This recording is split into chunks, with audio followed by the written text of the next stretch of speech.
এক একটা জায়গা থেকে এক এক ধরনের ভাবনা আসে, অনুভূতি আসে। তাই তো নতুন নতুন জায়গায় দেখতে এবং ঘুরতে ভালোই লাগে। আজকে আবার সবাই রওনা দিলাম একসাথে কোথাও একটা ঘুরতে যাব। তাই আমার তো ইচ্ছে করতেছে পাখির মতো উড়ি। দুই পাশের বাঁশের গাছগুলা মিলিত হয়ে রাস্তাটা অসাধারণ ছিল। আসসালামু আলাইকুম, সবাই কেমন আছেন? আলহামদুলিল্লাহ, আমরা সবাই ভালো আছি। আজকে চলে আসলাম কুমিল্লা লালমাই লেকল্যান্ড। তামান্নাতে নাগিন হয়ে গেল।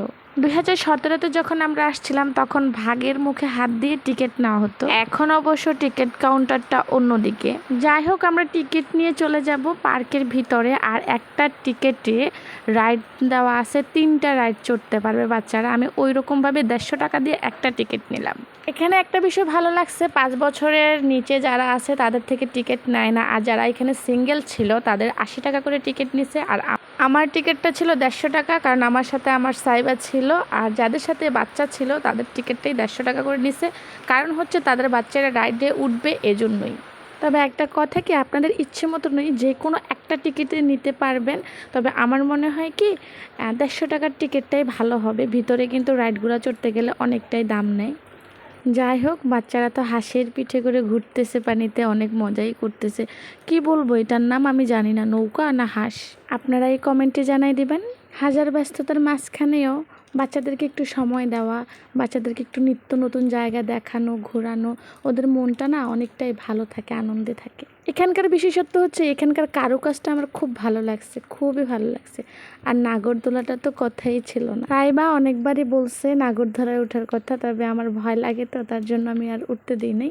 তবে ট্রেনে উঠা হয়েছে, সামনে এই ট্রেন দেখেন। ট্রেন ছাড়ার আগেই সবাই রেডি। আমরা সবাই মিলে ট্রেনে উঠলাম। সাইবাও তো টাটা বাই বাই দিতেছে, অনেক মজা করছে ট্রেনে উঠা। ট্রেনের সামনেটা এরকম ছিল, খুব সুন্দর লাগছে আমার কাছে। আর সে তো স্লিপারে উঠতে গিয়ে একদম পড়ে যেতেছে এরকম, কারণ বৃষ্টি ছিল তো একটু একটু, এজন্যই। আমি এখানটাতে একটু দোলনায় উঠলাম, আর কেন জানি না সাইবা রাগ হয়ে গেল, ওখানে নাকি কোনো দোলনাই খালি নেই। তো ওই দোলনাটা খালি করে দিয়ে এদিকটাতে আসলাম। আর এদিকটাও খুব সুন্দর। এখানকার ডাইনোসরসের মুখটা মনে হয়েছে যে সত্যি সত্যিই ডাইনোসরস। তবে অল্প খরচে বাচ্চাদেরকে নিয়ে ভালোই মজা করলাম। আর এই যে আমাদেরকে স্বাগতম জানাইছে, আমি একটু ওই পাশটাতেও নামতেছি, দেখতেছি।